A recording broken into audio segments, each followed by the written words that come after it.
Greetings from Manila. I am Celito Arlegue from the Council of Asian Liberals and Democrats. And on behalf of our co-organizers, the ASEAN Parliamentarians for Human Rights and Liberal International, I would like to welcome all of you to this virtual press conference. Today, January 14, the mass trial of Cambodian opposition members and civil society activists resumes. You may remember that the mass trial of around 130 government critics and opponents started last November, but the judge quickly adjourned the hearing and postponed the trial for one group today, while the other group is scheduled in March.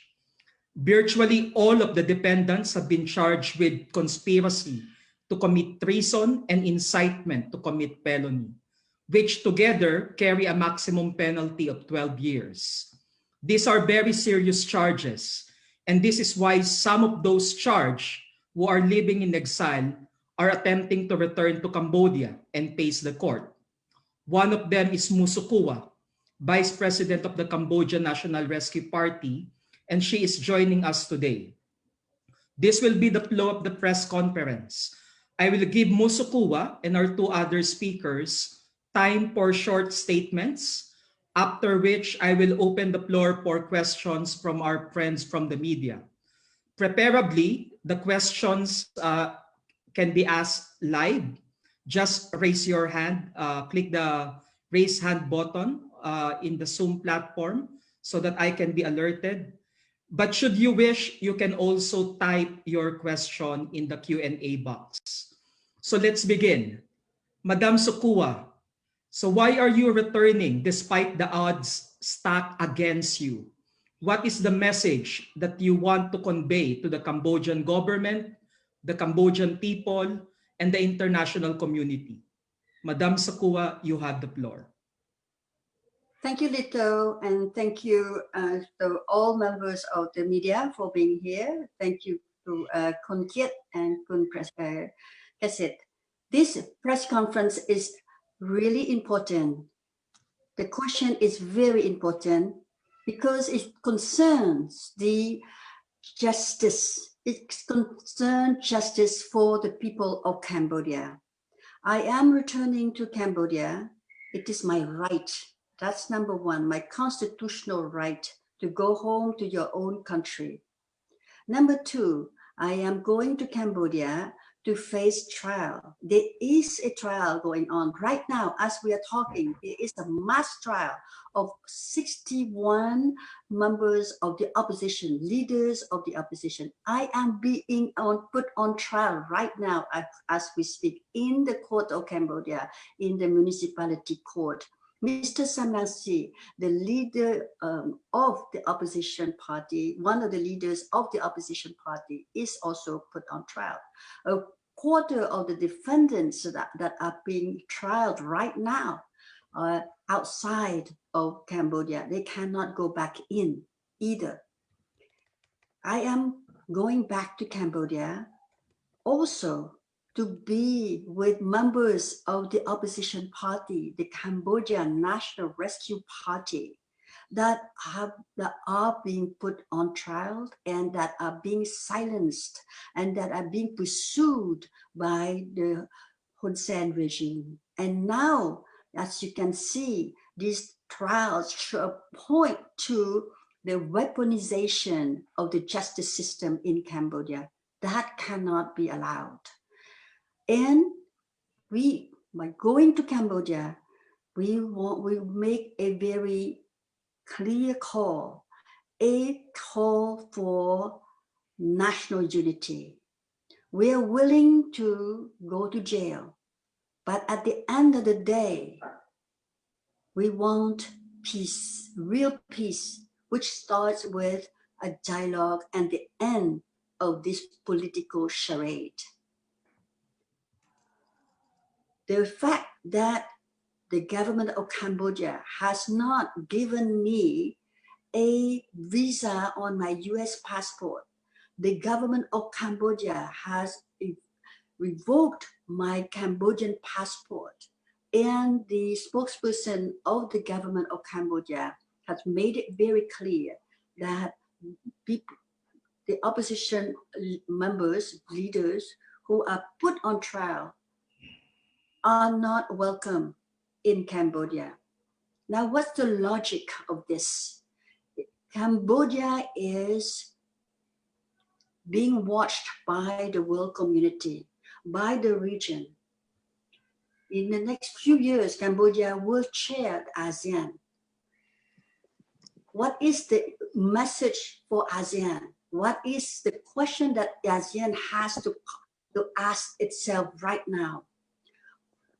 We are a strong nation. We continue to be under the threat of one man, and that cannot continue.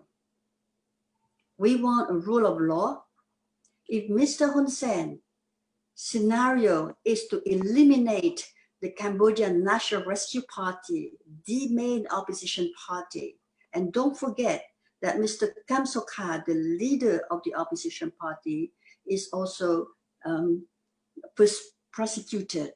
But his trial is put on hold while the trial of 140 of his members are going on right now. So there is such a mess in it.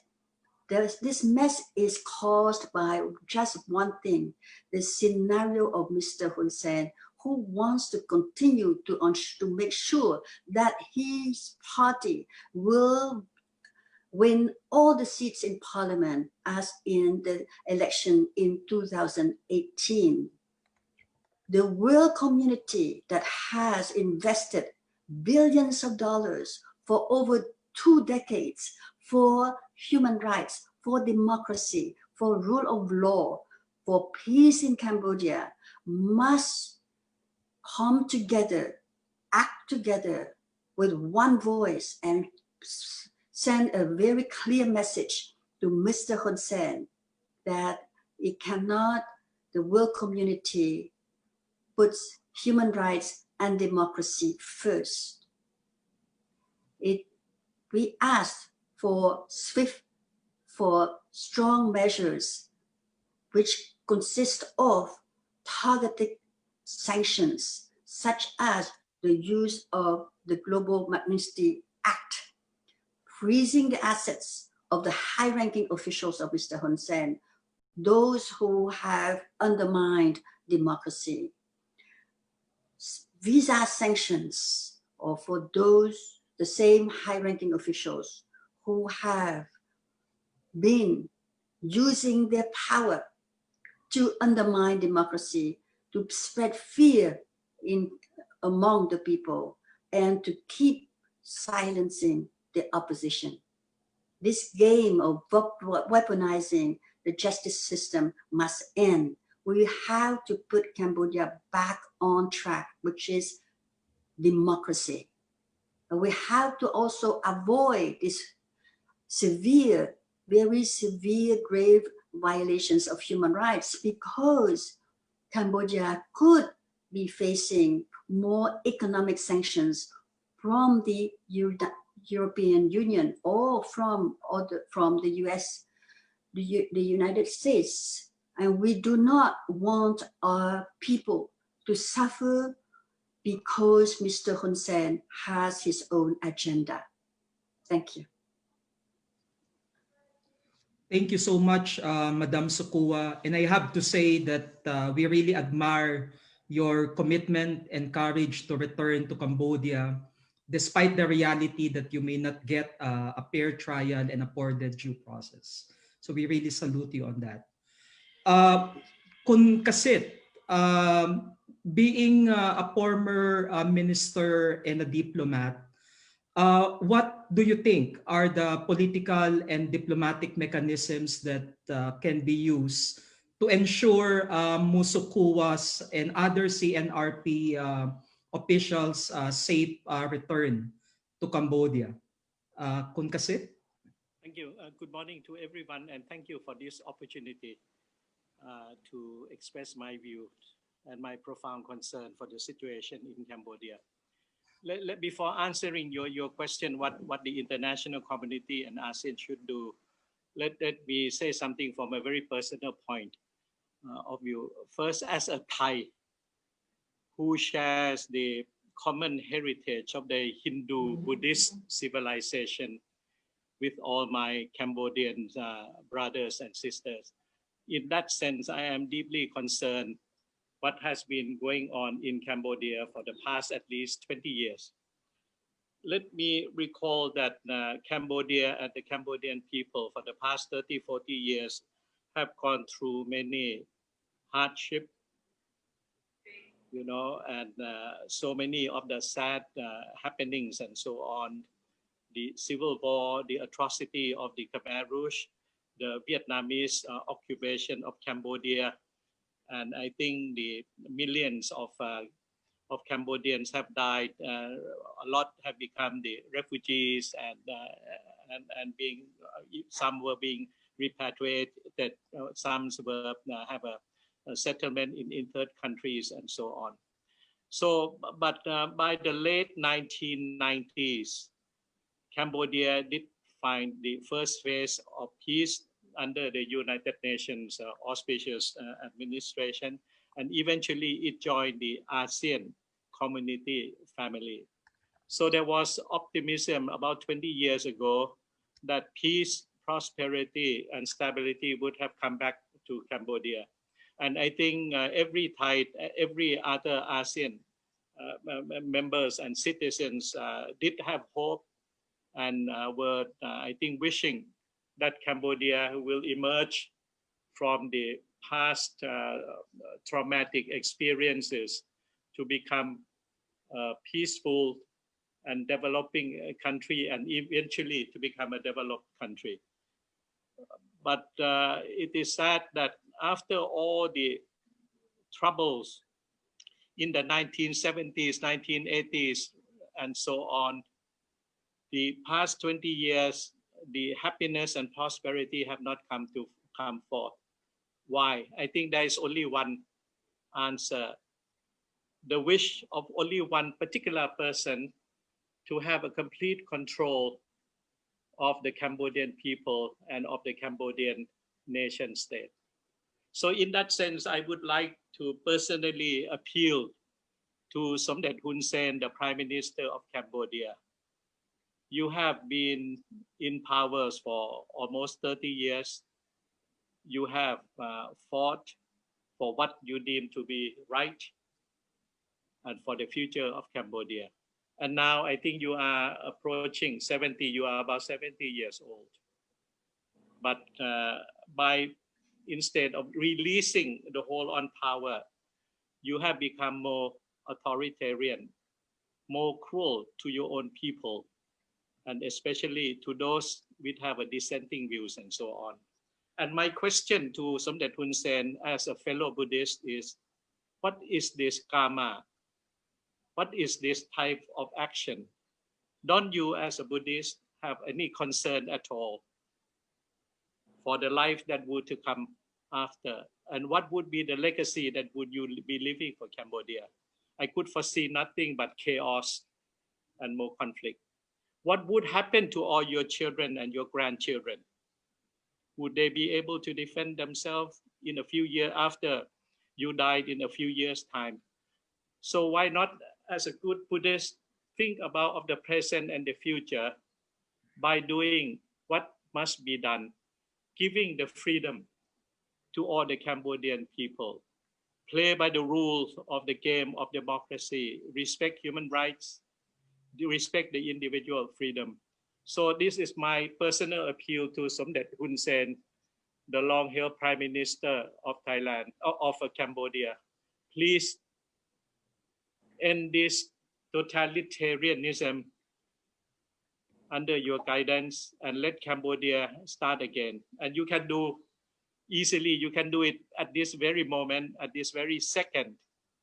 Allow all the Cambodians of all colors or ideologies to come back to Cambodia, for them to restart their life and to work with you, with everyone to rebuild Cambodia. Now, coming back to your question, Lito, I think there are three levels of activities that could be undertaken. I think first at the international level, namely through the UN Secretary General, the United Nations. I think the UN under the leadership of the UN Secretary General should become more forceful, in urging the Cambodian leadership to do what is correct. The UN Secretary General should take this matter to the UN Security Council and have the discussion and the decision of the UN Security Council. I know there are differences, especially among the permanent members, namely United States, China, Russia, United Kingdom, and France. But I think it's the duty of the 5 permanent members of the UN. It's their duty and their obligation to build peace, harmony, and security and prosperity for every country and every citizen of this planet Earth. So it's about time that the UN Secretary General come and relook at the situation in Cambodia. Second, within the ASEAN community, I think it's incumbent upon all the leaderships of the ASEAN community to have a special session to talk about the situation in Cambodia. Of course, there will be opposition that would be interference, because ASEAN has been working together based on non-interference principle. But I think for the past 30 years, there is another international principle, namely the humanitarian intervention. And we also at the same time have the ASEAN Charter, besides all commitments to the various UN conventions on political freedom, social freedom, human rights, and so on. So in that sense, the ASEAN leaders must come together and have a discussion on the Cambodian situation and work with the Cambodian leadership, namely Hun Sen, to bring about normalcy and decency to the Cambodian nation as a whole. I think it's the duties of all the ASEAN leaders to do so and do away with this principle of non-interference, because that gives the excuses not to do anything. But as a fellow ASEAN, adherents of the ASEAN Charter and the various UN conventions, I think it's an obligation for all the ASEAN leaders to take the matter of the situation in Cambodia into hands. I think in the ASEAN Charter, there are words about democracy, about human rights, about people-centered ASEAN community, and so on. All of this is a reflection of the need to have freedom and participation by the citizens of ASEAN and by the Cambodian people in their own country and in the ASEAN community as a whole. At the third level, I think is that of the civil society organization. I think through regional organizations like Councils of Asian Liberals and Democrats, CAL, or APHR, ASEAN Parliamentarian for Human Rights, I think we should have to enhance more of our networking. We must have a sort of a joint efforts.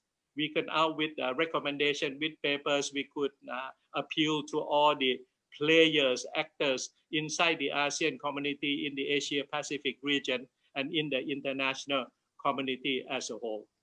I think at this point in time, because of the, activities in contravention to the spirit of the ASEAN Charter and to the UN conventions, the ASEAN leaders must revoke or provoke all of this spirit and letters of the various conventions and agreements and so on, and tell Hun Sen that he must act properly, because the fact that Cambodian leadership has been leading Cambodia astray also have the negative repercussion on the credibility and the self-respect of the ASEAN community as a whole. So in that sense, the ASEAN leaders cannot stay put.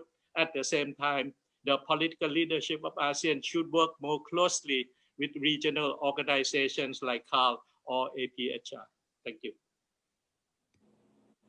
Thank you so much, Kun Kasit. And I hope Samdek Hun Sen would heed your call as a fellow Buddhist. And thank you so much as well for enlightening us about those political and diplomatic mechanisms. So we are also joined today by Kun Kiat Sitiamon, an incumbent member of parliament from Thailand. Kun Kiat, the global liberal family, particularly Liberal International, and also CALD has been active in forging a way forward for Cambodia. So the return of Musukua and other CNRP officials is said to be in the interest of national reconciliation and unity. So what are your thoughts about this? And is there anything that the liberal family could do to facilitate the process? Kun Kiat? Kun Kiat, you're on mute. Good morning. Can you hear me now? Yes, we can. Member of the press, colleagues of Council of Asian Liberals and Democrats and Liberal International, good morning. My name is Kiat Sitiamon, the Vice President of Liberal International. We have been monitoring the situation in Cambodia very closely with interest and concern. We understand that at this point in time, there is an impending return to Cambodia of Madame Musukwa and her CNRP colleagues to face charges and defend their cases in the court of law in Cambodia. So on behalf of Liberal International, we call upon the Cambodian government and the people of Cambodia the following. First, we strongly believe that it is in the best interest of Cambodia to ensure Ms. Musukwa and her colleagues' safe return to the country so that they can face charges and defend their case in the court of law. Second, Madame Musukwa and her team should be given every right for fair trial with appropriate legal representation. Thirdly, as Cambodia is a country that is defined by its constitution and by existing international treaties, that it is a liberal democracy. Therefore, its citizens must be treated equally in front of the law. They should also be presumed innocent until proven otherwise. Fourth, we feel that this is an opportune time and a historic moment for Cambodia to bring about national reconciliation, stability, unity, and prosperity for all. And finally, we call upon Cambodian government and its judicial institution to ensure fair trial without any interferences and or prejudices by any party based on the spirit of its constitution. This courageous decision of Madame Musukwa and her team to return to their motherland in order to defend their cases in front of a court has allies or liberal internationals both support and admiration. Ally wishes Mu and her colleagues all the best in their endeavors. And we shall be monitoring closely the development of this situation. We once again encourage that all national and international legal mechanisms be respected by Cambodian authorities. Thank you. Thank you so much, Kun Kiat, and thank you as well for highlighting those basic rights and basic liberal values that Musukwa is also calling for upon her return.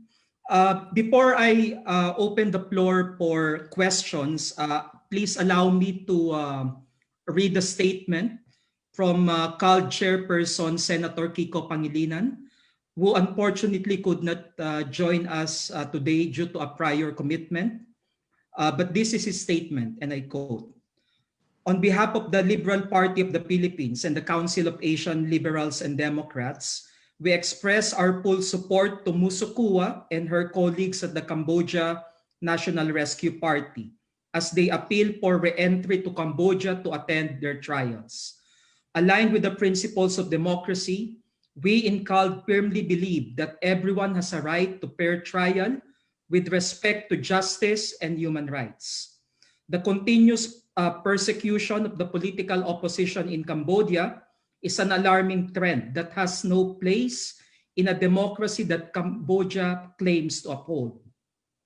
We urge the government of Cambodia, under the leadership of Prime Minister Hun Sen, to allow opposition leaders and activists a safe return to Cambodia by granting valid travel documents, committing to a fair trial, and ensuring that they are not detained as they await judicial procedures as it is their right.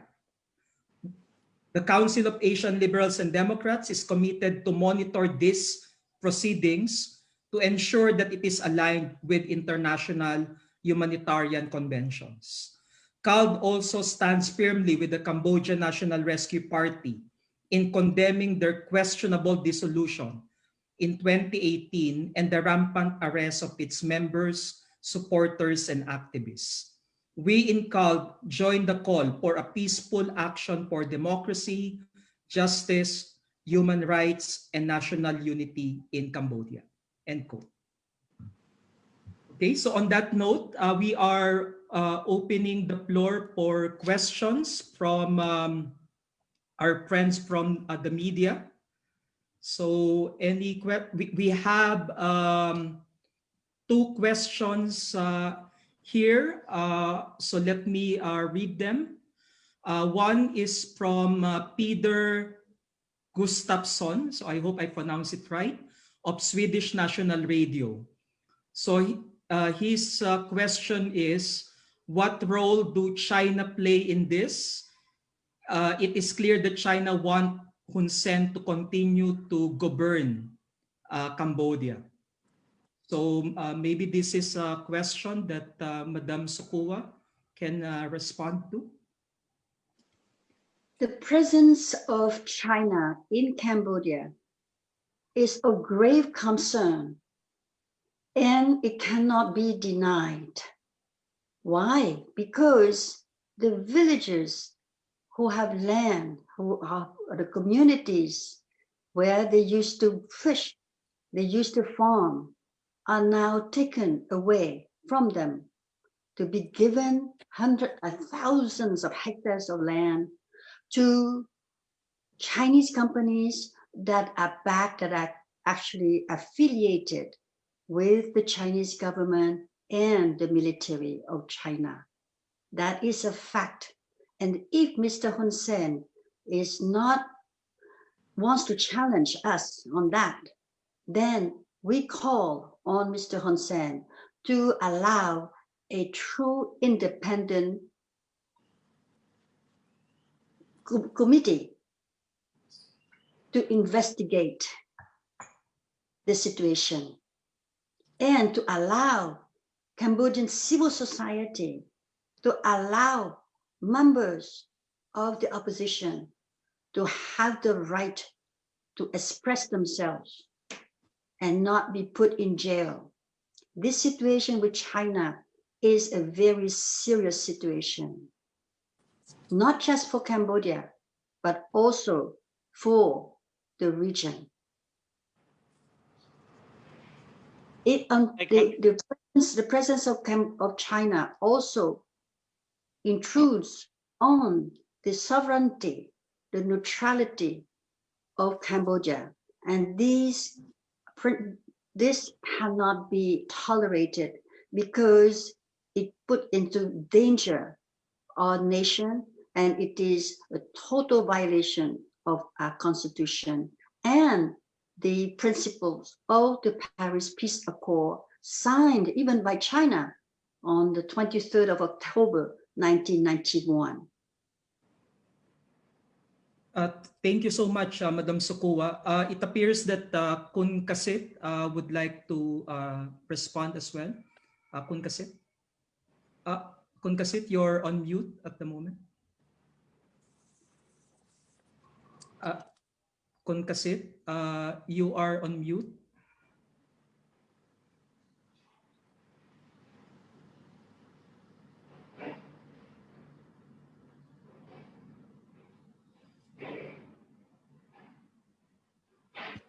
Sorry for the interruption, Musucho, my apology. What I would like to add is that China has contributed to the weakening of the ASEAN community as a whole by interfering and by pressuring some of the member countries of ASEAN, especially Cambodia, in exchange for, I think, development assistance, financial means, and foreign direct investment. So China, as a member of the UN Security Council, and as the most powerful nation in the Asia Pacific or in the Indo-Pacific region, has not been behaving like a big brother, more, I think, destructive rather than constructive. So in that sense, I think there must be, I think, an appeal to the Chinese government that to come and help strengthen ASEAN community as a whole and not otherwise. China is in the position to do many positive things. You know, its assertion and its emergence to be the #1 power in the world doesn't mean that it has to build up hegemony, control, and interfere in every smaller countries around China itself. Thank you so much, Kun Kasit. Indeed, we should put pressure on China to behave as a responsible member of the international community. We have another question from Vice News. The question is, human rights groups and critics argue that Hun Sen is using the pandemic to his advantage. Is this true in the context of Musukuwa's return and trial? In the likely event that Musukuwa will not be allowed into Cambodia, what is the alternative? Will you seek entry into Thailand? Ms. Musukuwa, what were the challenges you faced in exile? And what is your direct message to Hun Sen? So, Madam Sukuwa? We have to be very clear that the parliament of Mr. Hun Sen, don't forget it is a one-party state, so all the 125 parliamentary seats are held by the party of Mr. Hun Sen, adopted the state of emergency law.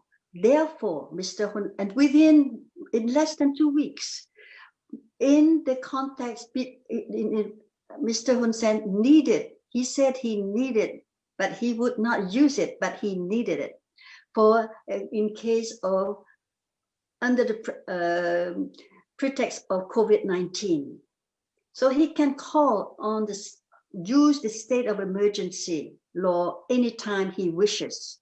But even without the state of emergency law, all the lives of our citizens have already been put on hold because of these grave violations of human rights. You are labeled as opposition party, you have no voice. You are not only, you do not have a voice, but you can be arrested, you can be assaulted, you can be put in jail anytime. This is a very, very serious situation. I have called on His Majesty the King, because His Majesty the King presides over the Supreme Council of the Magistracy, which mandate is to ensure, is to guarantee the neutrality and the independence of the justice system, and to also monitor and even sanction the judges, and to ensure that the courts in Cambodia function in according to the Constitution, to provide and to protect justice, to provide justice to the people, such as a fair trial. I demand fair trial, not for me, not for CNRP, not for my supporters, but for the whole of Cambodia. Cambodia cannot move forward. No Cambodian, no citizen can feel secure if he or she can be put in jail anytime for no reason whatsoever. There's a gross violation of human rights, it grows, the weaponization of justice system in Cambodia must stop. We have tried to go through Thailand in 2019, and Kun Kit is here, and he can he can tell the press conference what he did for me in 2019 when I was trying to enter Thailand. I could not. And again, I hope to go through Thailand as a friendly country in order to cross the border. I realize there is COVID-19. I can wait, but I don't think Thailand should be listening to the order of Mr. Hun Sen. And we know that Mr. Hun Sen had approached the Prime Minister of Thailand to put us, the opposition members, on their blacklist. Thank you so much, Madam Sukua. Kun Kiat, do you want to respond to that, please? Well, I just can't tell the story. There is no need to respond to anything. At that time, there's so many things that's going on, and we acknowledge the request of Madame Musukwa, and I have discussed with various national security people, and the answer at that time was that she would not be able to pass through the border, both on Thailand side and on Cambodia side. You know, we try to seek peaceful means so that she can have a safe passage to go in. But the answer, unfortunately, which is beyond my control, it was that it's not a possibility. And following that, actually, the flight that they tried to take from Malaysia, if I remember correctly, was blocked at that point of embarkation. Okay, so very unfortunate. Now, right now, because of pandemic, COVID-19, all borders are closed. Borders between Thailand, Myanmar, Laos, Cambodia are closed. So it's not even a possibility without political consideration at all. At this point, it's closed. So that's very unfortunate. I think you have to pick the right timing, perhaps when the situation about the pandemic has been dealt with more effectively, and we have some good solution for health risk in order to see how what are the options for Madame Musukwa and their friends to return to Cambodia. By land, it can be, you can face so many obstacles, but by air, perhaps it's a better option. And there are so many flights from many countries that you can just land in Phnom Penh.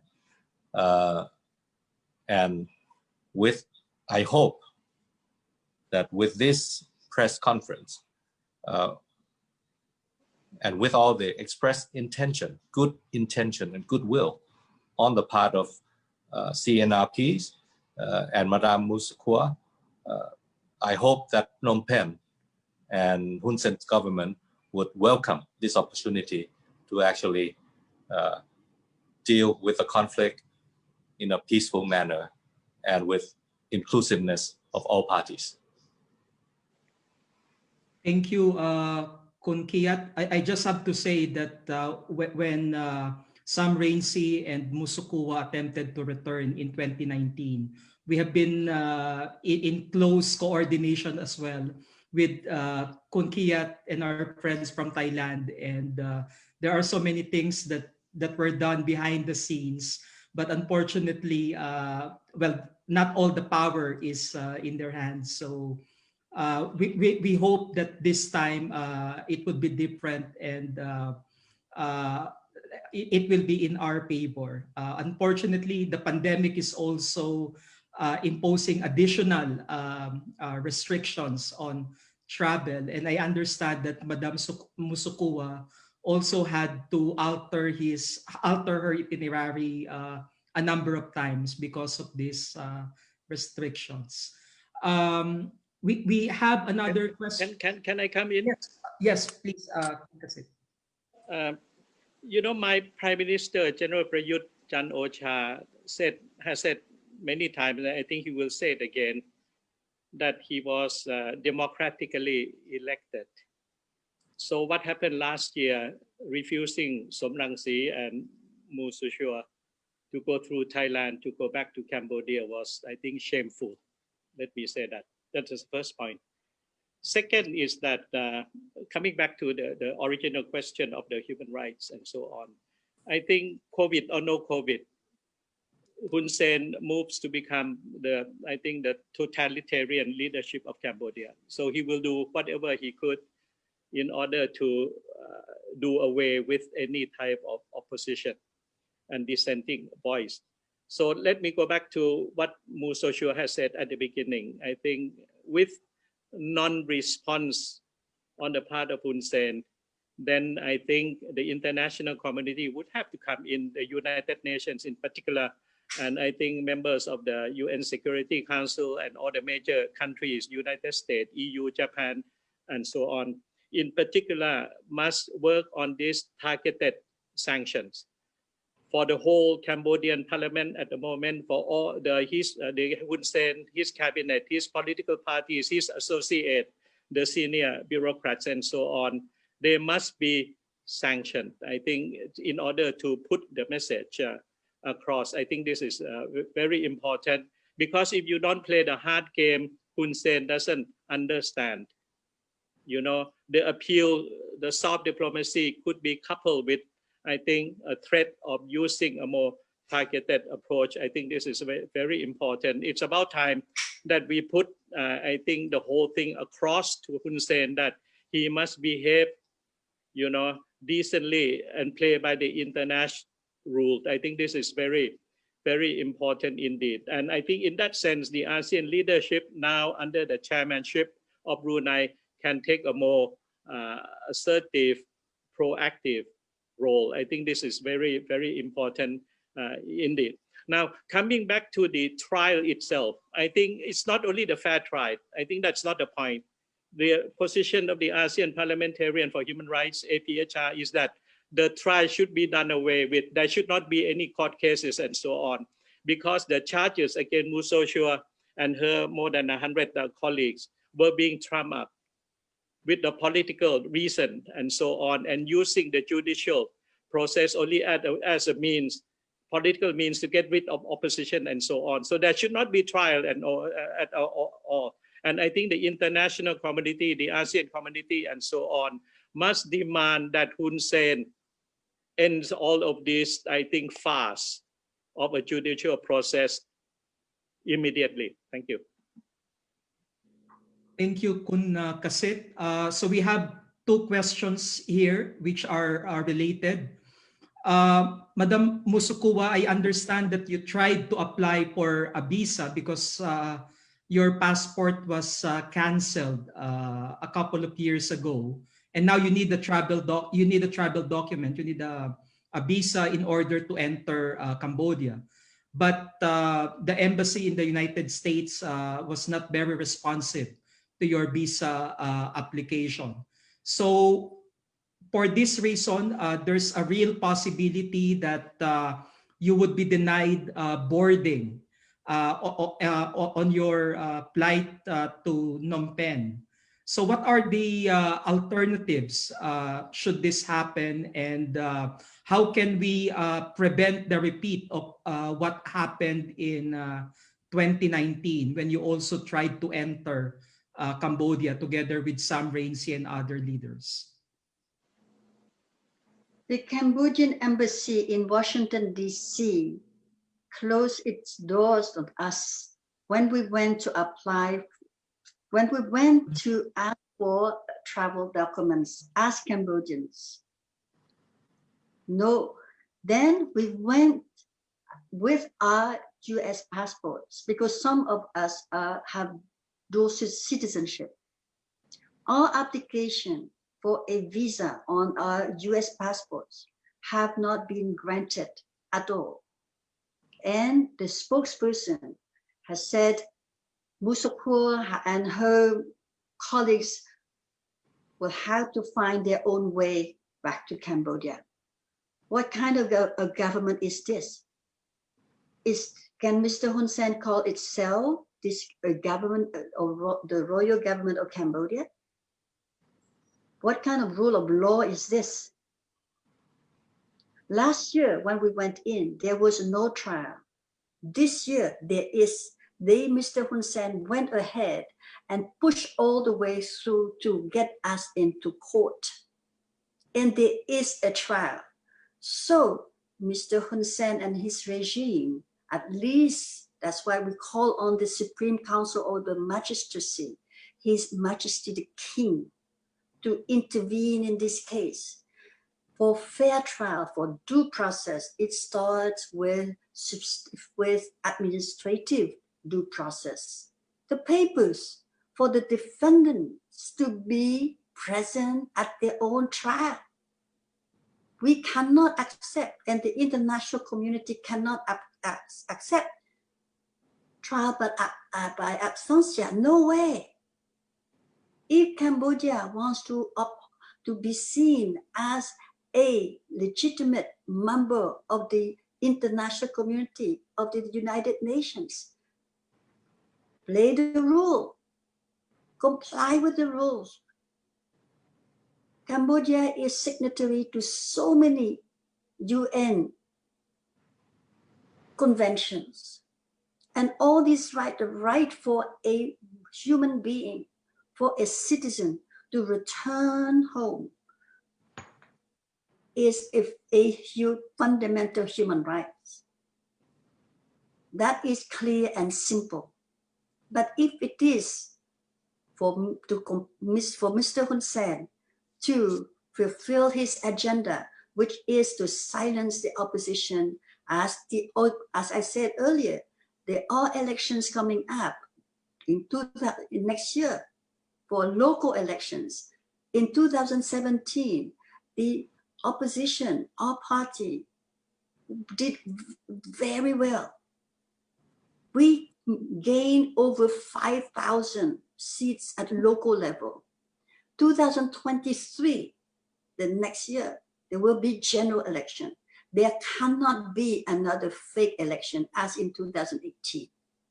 And Mr. Hun Sen intends to set the stage for him to play this game by himself. That is a total destruction of a democracy that the international community that has invested billions of dollars for peace, for democracy in Cambodia has to review its strategy, its policy, its investment in Cambodia. There is no real development, no sustainable development. If there is no human rights, no democracy, no rule of law, that has to be clear.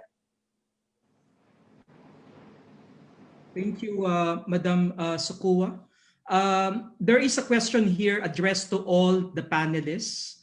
So we have seen the tragic events played out in Hong Kong, where virtually all critics and members of the opposition have been arrested and thrown in jail without fair trial. Are you seeing a similar fate for Cambodia? So maybe Madam Sukua can start, and then to be followed by Kun Kiat and then Kun Kasit. That is exactly what we are seeing. And the presence of China that does not go according to rule of law, no human rights, that is more than worrisome. That's why we call on the international community. We call on a democratically elected governments to act now. Thank you. Right. Yes, thank you, Lito. I think, I always hate to compare the situation, no matter how similar they may be, but between the two countries, because they have different reasons for doing certain things.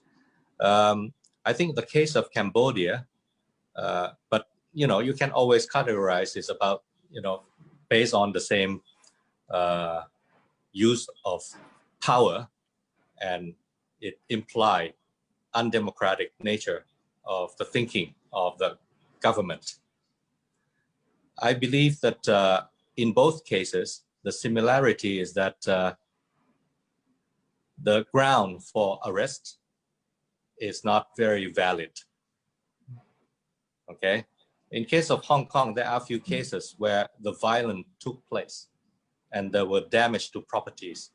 And that is criminal charges in all countries, in any case. When you look at the case in the US recently, everybody that conduct any violence that affect the property and safety of the people, it's criminal case, okay?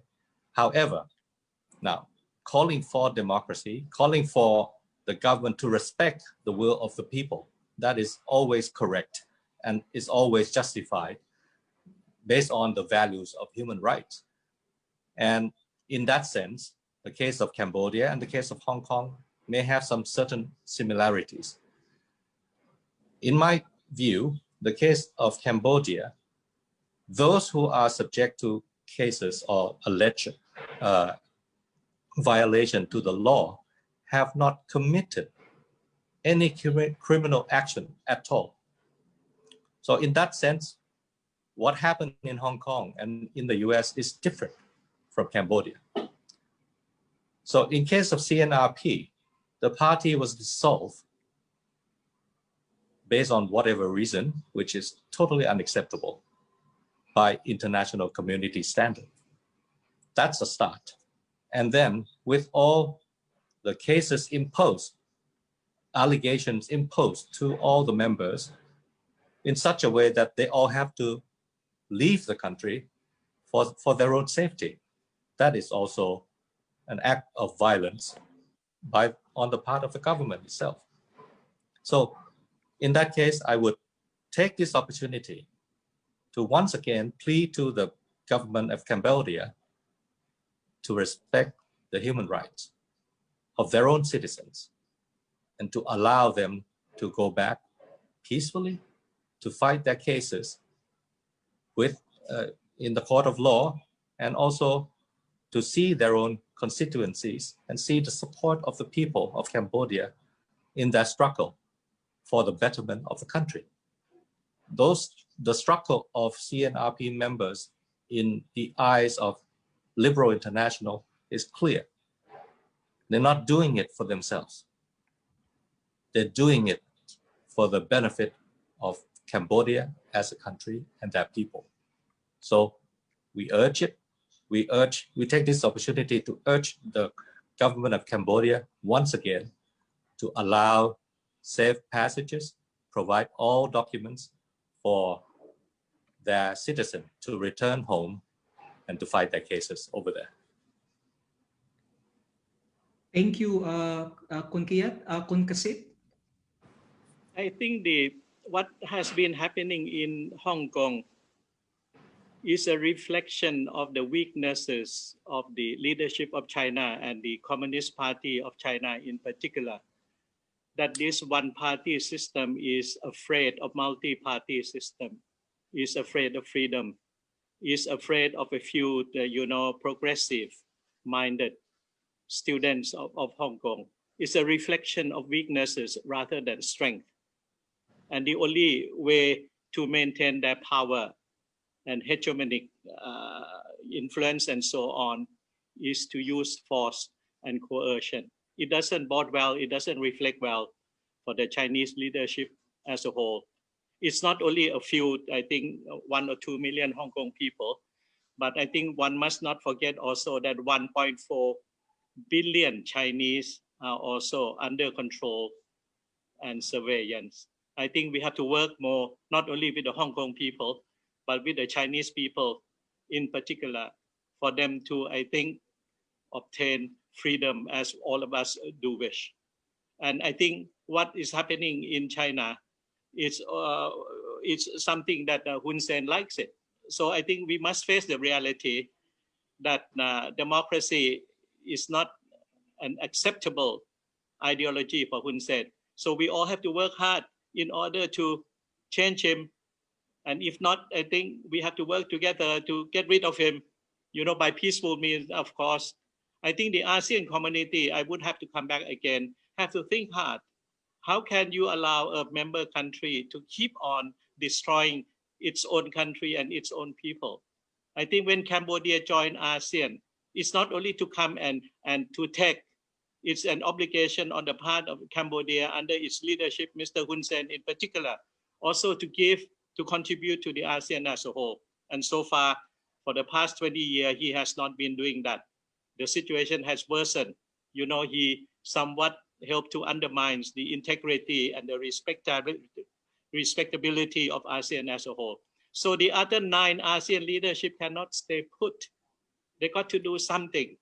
My prime minister has to take some sort of leadership. My foreign minister has to do something. But everyone has been very quiet, very mute, closing their eyes and their ears to the realities next door in Cambodia. We have to be concerned for the Cambodian people, not concerned for the leadership of Cambodia, who are authoritarian or totalitarian in nature at this point in time. Thank you so much, Kun Kasit, for that very bold call to action on the part of ASEAN leaders. We are almost at the tail end of this press conference, and we have last questions addressed to Madam Musukua. We know that for this particular trip back to Cambodia, you mentioned that you come in peace and you're doing this to facilitate national reconciliation. This is not in any way to challenge or to confront Hun Sen, that you are coming back because you want to face the charges in the court of law. There is a question here about in case you will be allowed entry into Cambodia, what kind of legal team do you have? Because I remember reading that some of those who are charged with you are not even aware of the charges against them, and they do not even have lawyers. So what is the legal strategy on your part and also on the part of other CNRP members? Madam Sukua? First of all, we have lawyers, and we have been communicating with our lawyers, but we have made it very clear through our lawyers for the judges to take all actions so that we can enter Cambodia safely, peacefully, to face the charges, so that we can be clear of these charges. And we are certain that if we are to be allowed inside Cambodia to face the charges, we will be clear from the charges.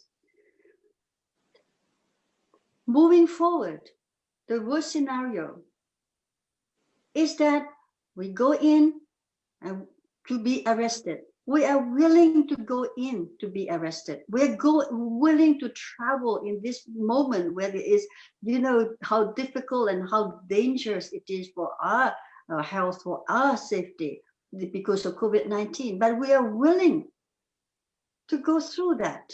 We are willing to go to jail. It's not a game. Take my colleagues, but at the end of the day, let there be national dialogue. Let there be our Cambodia as one nation, our people who have suffered enough. Look, we have our colleagues, our Thai colleagues at this press conference. We are ashamed that 2 million of our youth are migrant workers in Thailand. 2 million. And these migrant workers are are potential human resources for the development of Cambodia. We want our people to come back and have jobs and have education and be well trained so that they can compete with other workers, with skilled workers in the ASEAN region. Our migrant workers, over 2 million of them in Thailand alone, when they go away, who is left behind in the villages? The elderly people who cannot move from the village, who look after the children. What's going to happen to this next generation of Cambodians? Our members who are put in jail, some of them have been beaten severely, and there has been no evidence. There has never been any independent investigation, arrest. Their families, those who are arrested, so unjustly, their families are falling apart because there is no more money coming in. How can the children survive? The wives are now protesting in front of the court every day right now. And when they go to protest in front of the court every Friday, they are called the Friday women. They are beaten severely. They are pushed. They are insulted. This is such an insult that we cannot accept. Children have to drop out of school. This is such a tragedy for our families, for our children. We call on Mr. Hun Sen, as Mr. Kun Kasit had said earlier, have the heart, be a leader with a heart. There must be just one Cambodia, one nation. Be united.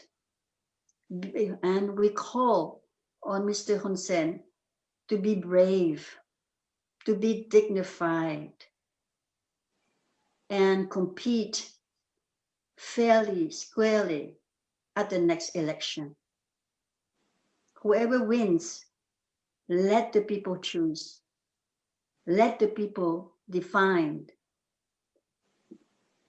what kind of leadership they want, so that there'll be real peace for Cambodia. We want nothing more than that. And we are willing, I said again and again, we are willing to walk into jail. Our people are in jail now. We cannot continue to stay in exile. Let there be true national dialogue. Thank you, Madam Sukua. That is also our wish. So we have come to the end of the press conference. And maybe as a final word from Kun Kiat and from Kun Kasit, there's a question here about the impact of the incoming Biden administration in the United States on Southeast Asia and on Cambodia in particular. And probably this question is also relevant because Madam Musukua is also a US citizen, I understand. So maybe we can start with Kun Kasit and then afterwards Kun Kiat, and then I'll give the floor to Madam Sukua for her final words. Kun Kasit? I think the incoming administration of the United States under President-designate Biden, I think they have, during the campaign, they have already announced, and it has been the tradition of the Democrat Party of being internationalist, going for the multilateralism, promoting I think the human rights value, democracy, and so on. So in that sense, I will see more of an assertive United States when it comes to foreign policy, embedded with the democratic values. So in that sense, I have some sort of optimism for the renewable and the role of the United States for the world international community at large. Second is that, let me repeat again, as a Thai, we have maybe 99% commonalities with the Cambodian in terms of culture, tradition, belief, and everything. Very few differences and so on. So it could not be otherwise that what happening in Cambodia, I have that personal feeling, and I wish and I hope to be able to do more, so that we can help to bring about peace and reconciliation and the dialogue, as Musocho said, in Cambodia. And let me appeal again to Somdet Hun Sen, who we know each other's, quite well, and so on. It's about time to end all the grudges and all the fear and all the distrust with the people with a different idea. I think Cambodia, as a Buddhist country, needs a dialogue, reconciliation, forgiveness, and let us start again. We always have the second chance. Thank you. Thank you so much, Kun Kasit, again, for your commitment to the Cambodian cause. Kun Kiat? A lot have been said already. I would like not to repeat what I have just said, but let me say one last word. Liberal International will always be supportive of the endeavors of Madame Musakwa and their CNRP colleagues.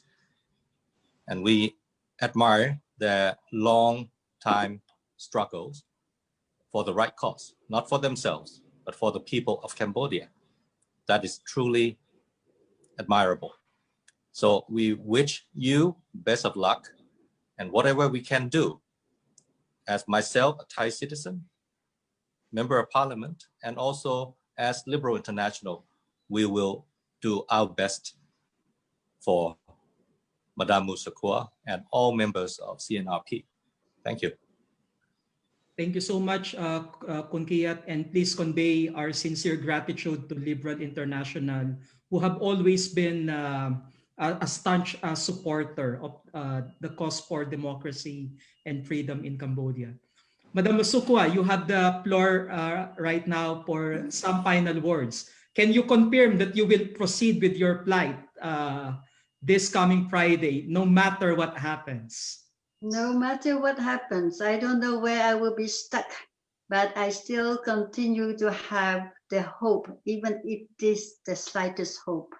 And I still continue to repeat and say loudly to Mr. Hun Sen and to all the high-ranking officials in Cambodia, and they're all good people there, to look at each other in the face and move forward, accept each other, accept the differences, to make Cambodia a Cambodia that 16 million people can live in and live in peace. And the question of the United States, democracy in the United States right now is being challenged. But what is very sure is that there is dialogue among the parties. The institutions, national institutions that are solid pillars of democracy, are independent, are neutral, and there is a very dynamic, vibrant media and very dynamic, very engaged citizens. We heard President-elect Joe Biden and Vice President-elect Kamala Harris when the results of the elections at the very beginning were pronounced, not yet official. Even then, they said already, human rights, democracy first. America is back. And we will work with America under the new administration. We will continue to be partners, and we all have to be partners in order to put human rights first and democracy.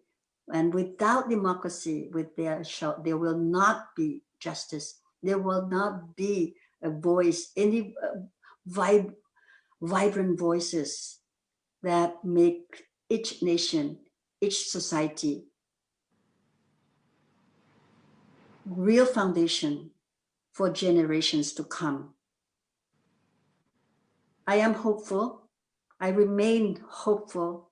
And I have to say that watching what's going on in America right now makes me even want to be more determined to fight for democracy and more determined to fight to be with my people, because it is only through with people standing up that we can get what we want, our dignity as human beings, our dignity as a free nation and a free people.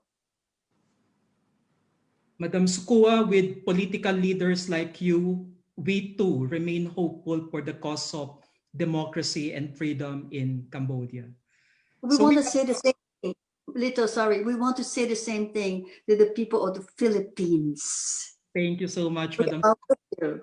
We need all the encouragement and motivation, as you very well know. So we have come to the end of the press conference today. So thank you so much to the members of the media who joined us and to all our viewers on Facebook. Again, Madam Sukua, we admire your commitment and dedication to the cause of democracy and freedom, and you are indeed one brave woman. We wish you a safe return and a successful return, and may democracy, human rights, rule of law, and national unity soon reign in Cambodia. Thank you so much, and good day. Thank you. Good day. Thank you.